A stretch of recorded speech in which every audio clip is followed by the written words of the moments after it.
Brian Baldinger is back for another edition of In the Huddle, guys. Baldy, you're getting people excited with your Baldy breakdowns. I got to start with something because we haven't seen this, and I want to know what you think of the kid, DaRon Bland. Mm-hmm. An NFL record, 5 interceptions, return for touchdowns. He did it again in the Cowboys' 45-10 win. And I'm just amazed because my whole thing with this is nobody knew who this kid was. Nobody knew where he came from. And here Dan Quinn is, inserting him in. He's a ball hawk and he's making plays. The Cowboys, 7 victories by at least 20 points this season. And this is a big reason why. I mean, anybody would take 5 interception returns for touchdowns. So what's going on with this Cowboy defense? Because everybody is starting to kind of lean and say, well, maybe they do have a chance to get there after watching this and how this defense is playing right now. I mean, think about this, Carl. I mean, he wasn't the starter. I mean, Trevon Diggs was the starter. Yeah. He was basically the nickelback. And, Trevon went down early in the season, and he stepped in. Now, he had 5 interceptions last year because they couldn't keep a cornerback healthy for the most part. And so I think Stephon Gilmore coming has made a big difference. He's just such a veteran, and he's so smart. I think everybody's learned from Stephon playing on the outside, and they play a lot of man coverage, and they play a lot of off-man coverage. And I just think he's got tremendous eyes and instincts. But I have said now for the last 2 weeks that he has to be a candidate for the Defensive Player of the Year. Yeah. Really, from the standpoint that we've never seen anything like this before. They've scored 7 defensive touchdowns. And look, the great Deion Sanders once told me, Carl, he said, look, you're never a great defense until you're a great scoring defense. And that's how Deion attacked the game. That's what DaRon is doing. You can see just how everybody is so excited for him on his team. But it's a product of pressure, and it starts with Micah and how teams have to defend him. I put a video out there last week of 3 different players in Washington hitting them a bunch of different times, and I'm like, look, that allows a lot of different other guys to win, and that's Dante Fowler or pick a guy. Like, they're getting home because of all the attention that Micah gets. And then on the back end, these guys are getting opportunities. So it's an incredible stat, and I don't think it's done yet. I just think he's got that feel for it right now. Yeah, it is an incredible thing to watch. When he got that interception, and literally I'm going, is this kid going to take it to the house again? And I'll be damned if he didn't. Let me ask you about, while we're talking about the Cowboys, they've got a big game next week against the Eagles. Yeah, and they'll play Seattle as we record this podcast tonight, guys, on Thursday. But 17 touchdowns, 2 picks in a 5-game stretch for Dak Prescott. Baldy, it's impressive. And whether you think Prescott is good or bad or whatever your impressions are, anybody goes through a 5-game stretch of 17 touchdowns and 2 picks and you're winning, come on. Yeah, and look, that was also included a game against Philadelphia. Yep. In that stretch where, it was a nail biter. It was a very, very good game. Dak's playing great, and the offensive line has protected him. It's helpful to have Tyron Smith healthy. Like, he's just a vice grip out there at left tackle. Nobody's beating him right now. They're really good up front. And, I just think the development of Jake Ferguson to, their bona fide tight end right now has helped. The addition of Brandon Cooks has helped. All the young guys, Jalen Tolbert, some of these other guys that are just kind of coming on. But he would throw interceptions last year because he'd be late in the progression and protection we'd breaking down, and he'd let one fly and, somebody would pick it off. Like, I don't see that right now. I see his movement is elite and where the openings are and how to extend plays. And then there's just a whole lot more out there to throw to than just, CD Lamb like it was a year ago. And he's got a lot more options. But I think he's just very much in command of this offense right now. Baldy, the hype surrounding Aaron Rodgers' return is like bigger than 3D television, which didn't work. It's bigger than Al Capone's vault, which they opened and nothing was in there. It's bigger than Tanya Harding and Nancy Kerrigan. I mean, Wow. This is the hype surrounding this guy coming back is unbelievable. All right. Pacquiao, Mayweather. I mean, pick your boxing match. Yeah. So 11 weeks after this injury, he is going to be practicing. And now he's in this 21-day window where the Jets have to decide whether they're going to activate him. Brian Baldinger, I think this is absolutely nuts. Whether he can actually do it or not, if he's physically able, whatever. But why would you even attempt to do this if you're Aaron Rodgers and make the return to the Jets potentially by the end of this month? Well, December, by the end of December. Well, first of all, it's not really a return to practice. It's just a next step of treatment and rehabilitation. He'll be on the field over by himself, and he'll be throwing to, he was throwing to ball boys. Now he'll be throwing to some receivers. I think that's all that is, okay? All right. I do think there's a part of Aaron that feels guilty isn't the right word. Athletes don't feel guilty. They're professional athletes. But I do think there's a part of him that feels like he let the entire Jet organization down. Okay. And he owes it to the organization, to Woody Johnson, to Joe Douglas, that I'm going to do everything I can to get back. And look, they have lost 4 in a row, and it's been ugly. And, right now, I don't know that it's going to change. So, like, you lose 4 in a row, and you're 4-7, and I don't know what's going to happen against Atlanta. If they beat Atlanta, then they're not out of it, and maybe Aaron. But if they lose to Atlanta, and you lose 5 in a row, and now you're 4-8, you're out of it. And so, if they want Aaron Rodgers to play next year, and they've given him a 2-year contract, it makes no sense to put him on the field and risk further injury or a second injury where you might not get him at all next year. So I think they'll be cautious. I think this is nothing more than just more rehabilitation. He's now cleared to rehabilitate, on the field and throw it. And so I know the hype is, I understand the hype, and the way that you framed it is good. It's entertaining. And you're not wrong. But I think we're still a long, long ways away from seeing him out there in a real uniform playing real football. Have you seen him? I know you've been making your travels. Does he look okay? I mean, does he look fine? When I saw him on the field before the Eagles game, he looked really frail to me. Like, he didn't look as big as he normally looks. Now maybe it's just natural. Okay, like you're rehabilitating an injury, you lose weight and that Sure. thing like that can happen. Right. But he from a spirit standpoint, his spirits were up. He was engaged. He was talking to guys from both teams. He was holding court like he's done basically every week since he's been on the field. He's been out there throwing it, and he's enjoyed, seeing the guys from around the league. He mentioned this week how he's really enjoyed watching Dak progress. He's watching more football than he's ever watched. All that stuff is out there. I just feel like he feels like he owes the Jets something. He helped bring all these guys in. None of it has worked out. They built the team around him. He's not there. Like, I think he just says, this is like for my own self-worth and for what the Jets allowed me to do. I owe him this concerted effort to try to come back and do something that nobody else has done. And that's it. Nobody else has done it this quickly. If, in fact, he is back at any point this season, it would be absolutely a miracle. Brian Baldinger, Carl Dukes, Jason Lockon for a part of this podcast as well, guys. Follow us in the Huddle Pod. You can watch us on YouTube and subscribe, like us, and tell your friends, and don't miss any episodes as we talk all things NFL heading into Week 13 and counting down to the end of the season, of course, heading to the playoffs. Eagles' 4th straight come-from-behind victory.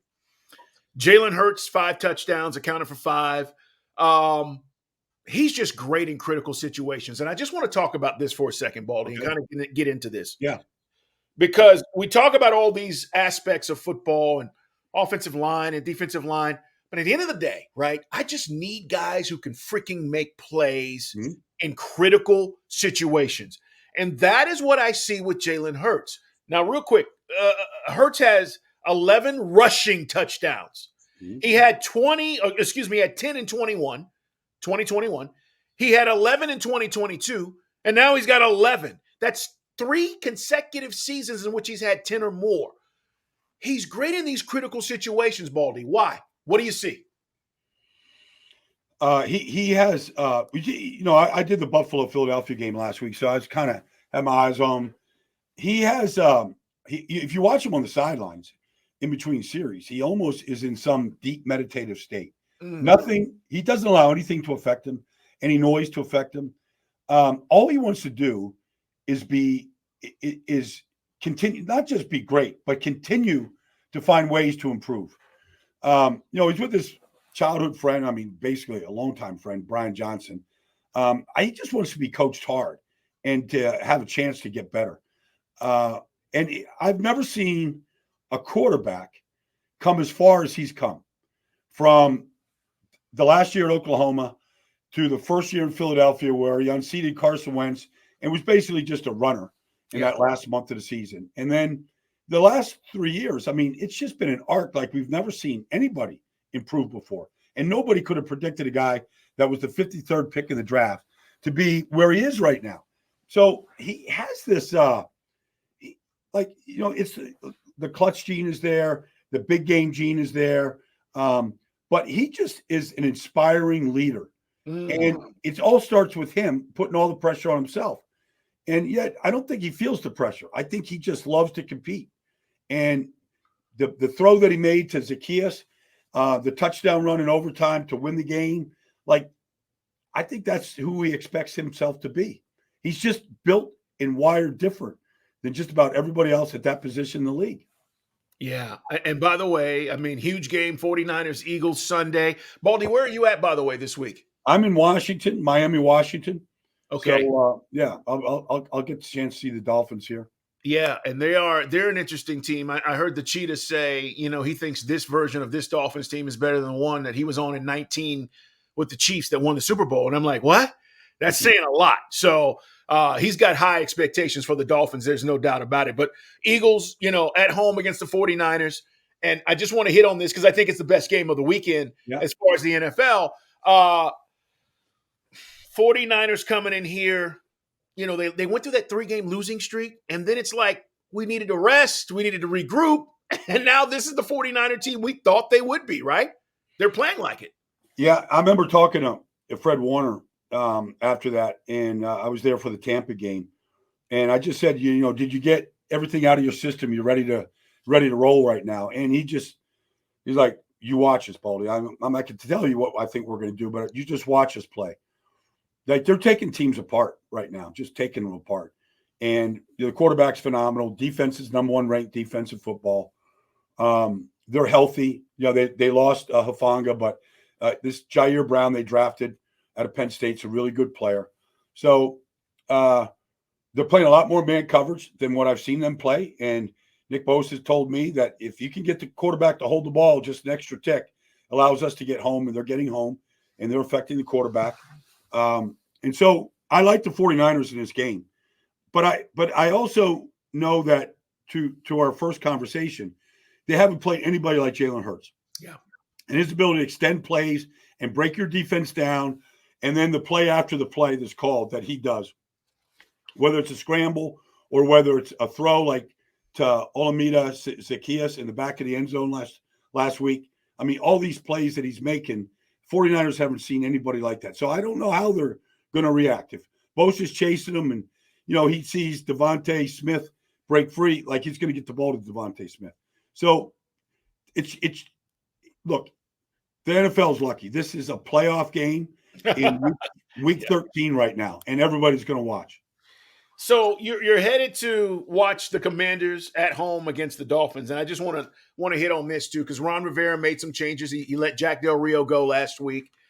Baldy, where I'm at with this is I don't know if it matters. Yeah, I like Rivera, but I don't know if this is going to matter at the end of the season when it comes to his job security and where this staff goes.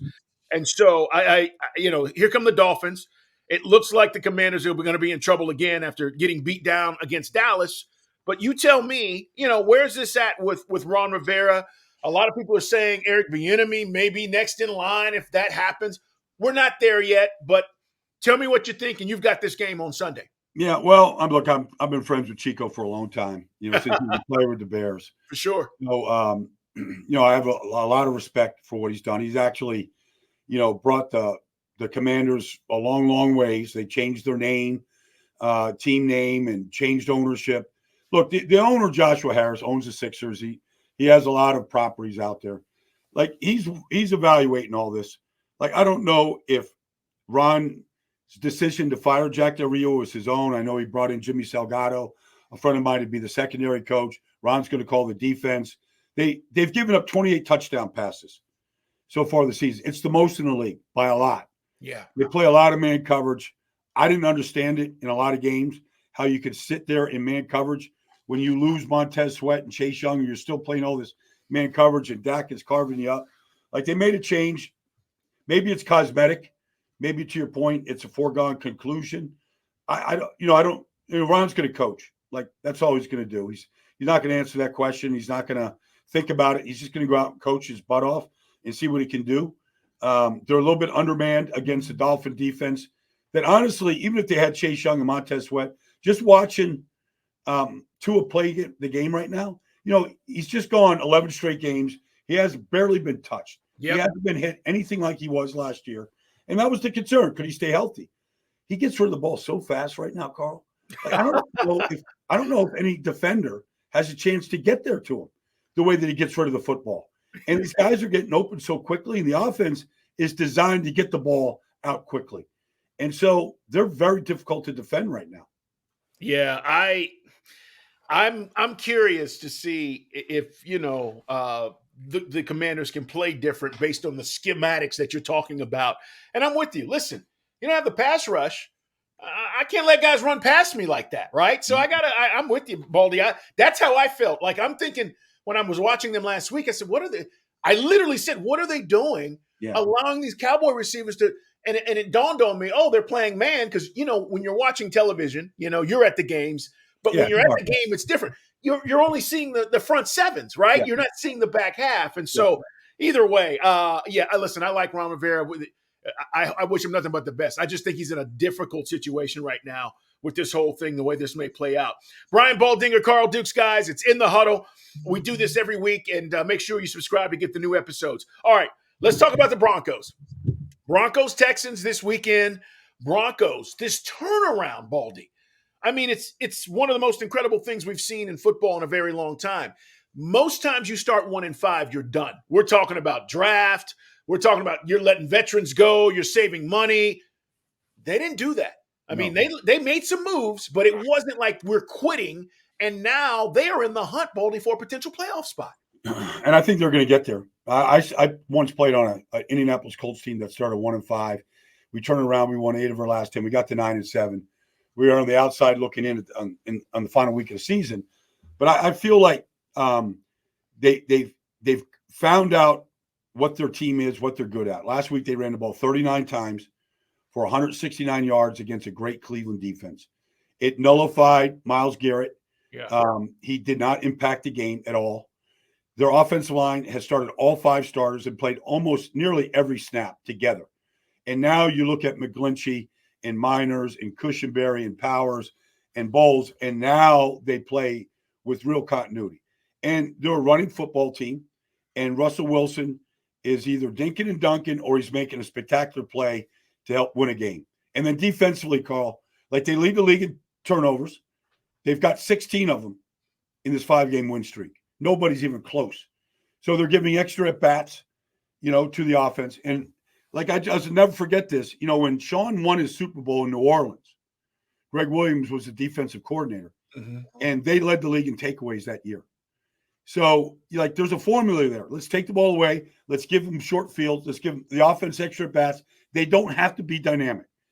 But, in Russell's case, he's maybe in some ways playing the best football of his life because he has to in order for this thing to keep going. And I think they keep it going in Houston. I respect what D'Amico is doing down there. It's a phenomenal turnaround. They lost by 3 points last week. They had chances to take that ball down and win that game last week. They couldn't do it. I think they're going to see a defense that is playing really well. They have a lot of good young players that people don't know who they are, like Jaquan McMillan, whoever, PJ Combs. Like, they've got young players that have stepped up, and they're playing really well together. Baldy, one of the things that happened this week, and we cover all things, guys, is the firing of Frank Reich. I don't understand it. I mean, I get it, but I don't understand 11 games in why you don't just ride this out and allow him to continue to develop Bryce Young and all that stuff. But tell me where you're at on this, because The owner, Dave Tepper, seems like he is the most impatient owner right now in the NFL. And I don't think he's gotten the memo that these things take time, that you just don't build a championship team in 2 seasons, and you don't build it by getting the number 1 overall pick. And so I said this, and I want to get your thoughts on this. Listen, Frank is a very respected coach around this league, and he's won, and we know, he's a Super Bowl offensive coordinator and all that stuff. But if I'm a head coach of my salt, if I'm a guy that values, hey, I can go somewhere and make it happen, why am I taking this job, Baldy, when it looks like the owner is just, hey, if we don't win a certain amount of games, you're probably going to be fired in a year? I agree with you, Carl. But here's what I think happened is they're not seeing the development of Bryce Young. Okay. And we've all seen that. And so he's saying to him, David Tepper saying this to himself, I believe, or whoever he's listening to.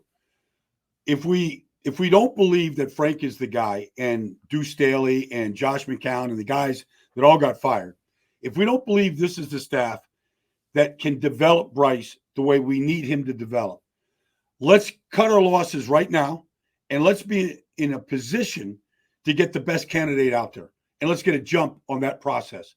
That's the only thing I could think of, because otherwise it doesn't make sense. But if you feel like so let's just follow through with that. Let's just say they get the leading candidate. Let's just say Ben Johnson. Okay. Just throw the name out there. Okay. I'm not advocating Ben Johnson from Detroit or anything, but I'm just throwing a name that is going to get a lot of attention. If you say Ben Johnson or Eric Bieniemy or whoever you think could come and lead that team and develop Bryce Young, it's one thing if that coach can develop Bryce Young. But what about the other 52 guys? Can you stand up in front of the room and lead the other 52? It's great that the quarterback plays better, and maybe that helps everybody else. But if you don't have a commanding presence or leadership or can create a vision for how we're going to do this, then what's the point? So, and so that's my argument against guys that people say, well, we need the guy to develop the quarterback. Great. Quarterback develops. What about your right defensive tackle? What about him? Like, does he get the memo? So, Todd Monk could probably, like all these guys will probably get a lot of attention. And, Todd, I mean, I think that guy could be a head coach in this league tomorrow. For sure. And I think he could do all that. Help the quarterback like he's doing with Lamar this year, stand up in front of the room, lead men. He's done it at Georgia. He's done it at the NFL. So, I think that's the way they're thinking. But look, to your point, Carl, if you're a guy that is a candidate for that job and you're looking at what just happened to Matt Rule and Frank Reich, you go, well, if we don't win 8 games this year, am I out the door also? Yeah. So, you may, and then they may have concerns about Bryce Young going forward, whoever might think about that job. Yeah. And I heard Dave Tepper's press conference, which is a whole nother animal, but basically, guys, he insinuated that he backed the Bryce Young pick, but yet he continued to talk about CJ Stroud. And it was really weird. It was just like, talk about your guy. Don't talk about the other guy. Okay. Right. There's rules to the game here in the NFL. And it is, you didn't draft CJ Stroud and he's not coming. So don't talk about him. And he wanted to make sure that people knew, we really like CJ. You shouldn't have even said that. Exactly. It's all about Bryce and how we're going to get him better and how we're going to put a team around him. So it kind of made me think that Baldy, he might not get it. He might not get it all, but he's a young owner in this business, and we've seen it. Jerry was a young owner. We've seen guys go through this process of, I want it right now, and we're going to do it this way, and then it doesn't work. And now, it's a different deal. Well, right. You think about, back in the day when Jerry hired Jimmy, and they were 1-15, and Troy Aikman just got the living daylights beat out of him. Yeah. And Jerry stayed the course, and look what happened. I mean, they became a dynasty quickly because of the vision that Jimmy had. So, for every Frank Reich that gets blown out, I can go find you a guy. They stayed the course in Pittsburgh with Bill Cowher. And, there's just some places that just stayed the course and it was the right move. Yeah. Now, let me ask you about development, because Tom Brady's comments, got a lot of buzz as well. Baldy, we are all about, these senior bowls and all these college kids coming out, and we want to see them, and we talk about it. I mean, I know you love it. You go to these camps. Mhm. I've gone to some of these camps to see some of these guys. And so is Brady right with the development part of guys coming out of college not being ready for the NFL? Yeah, he's right. And look, there's a lot of discussion because honestly, like if you're the Jets right now and you can't, or you're the Giants and you can't keep an offensive line healthy, and they just don't look like a lot of these guys belong in the NFL. Like there's no development there. And, as opposed to like Philadelphia, where they always have a strong offensive line and the coach, Jeff Stoutland, just knows how to get the next crop going. And he's out there on the field game day working with these guys. Like there's just limited time and like you can't become a better left guard without playing left guard. Like you can't just put a pair of shorts on and go out there and walk through plays and become a better left guard. And to Tom's point, look, I understand safety and all that, and it's important. But at some point, you have to develop players. They're not doing it at the college level. It's a completely different game than the NFL game. The way that's played, the physicality of it, the design, the type of offenses you have to run, protection of the quarterback. And so Brady is like saying, we're not getting developed offensive linemen to protect quarterbacks so that they're not getting shellacked like the way they're getting hit right now. We're not just down to backup quarterbacks in this league, or we're down to third string quarterbacks in this league. It's a bad product when you get there and you get poor offensive line play. And Tom Brady's not wrong with some of those comments. Yeah. And Baldy, real quick, going back to, even your playing days, I just don't think people understand practice was practice. Yeah. Like you guys were on the field for 3 hours. Yes. Full pads. Yes. And we practiced and you ran plays and there were real reps. And when I say real reps, it's to Baldy's point. When guys are in shoulder pads and shorts and we get excited now because hell, it's all we get. You guys during your time period. And even, again, there was something to be said about, hey, I'm going full speed. The defense is tackling guys. Okay. So I can practice tackling. Yes, it's my own team, but you're getting real work in and that is gone. Well, there was days, Carl, honestly, going up against Randy White in Dallas or Reggie White in Philadelphia when I was in Philly, that game day was easier than practice. Like it was harder.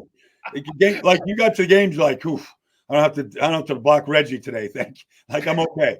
You go back to the Hogs and what Joe Bugle was doing, and they were 8 or 9 deep in Washington, and so Mark May would go out like here's Schlereth. Like they just kept plugging them in, and there was depth on the offense line, and there was the player development, and it was like that throughout the NFC East and throughout the NFL.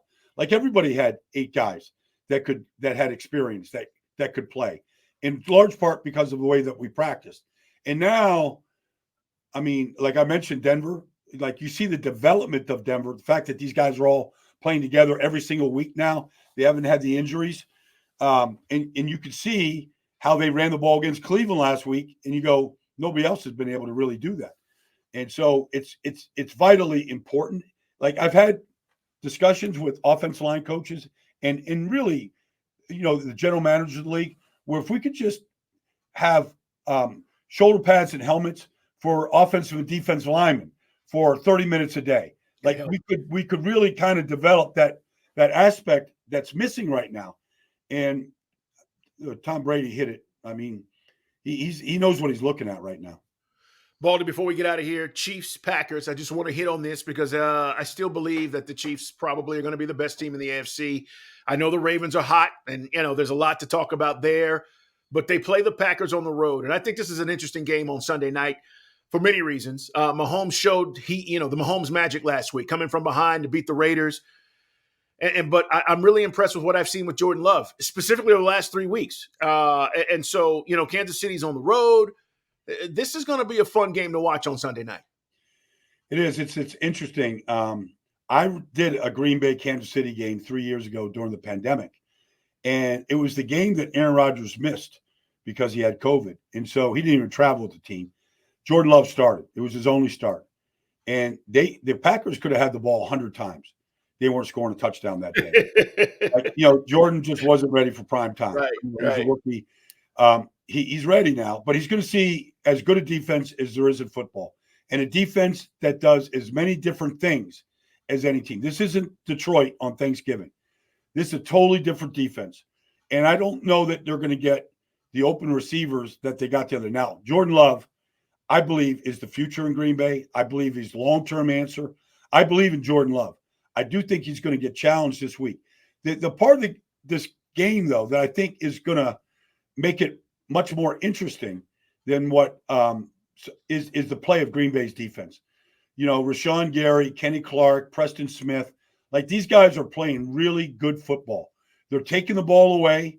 You saw what, Jared Goff, the troubles he had on Thanksgiving. This is a defense, I think, that is finally playing to, I think, some of the talent level that's there. They've been drafting guys in the first round for a long, long time. Lucas Van Ness, Devontae Wyatt, like a lot of first-round picks in that defense. They're breaking through. And so I think it's going to be a really good game Sunday night in Green Bay. Yeah, the question, and I think it's for every game, right? But I think she's touring is Kelsey's girlfriend going to be there, right? Everybody always wonders if Taylor's going to show up. I think she's overseas touring, though. But yeah, what do I know? Baldy, have a great call. Enjoy the Commanders and the Dolphins. Yeah. And guys, we're back at this next week. As we said, we're literally counting down. We're to that point now. You know who the division leaders are. You know what the wild card situation looks like. You know how important some of these games are getting as far as the playoff standings. And this is a fun time of year. So, hey, man, have a great day, everybody. Thanks for being here. Baldy, we'll talk to you next week. It's In the Huddle.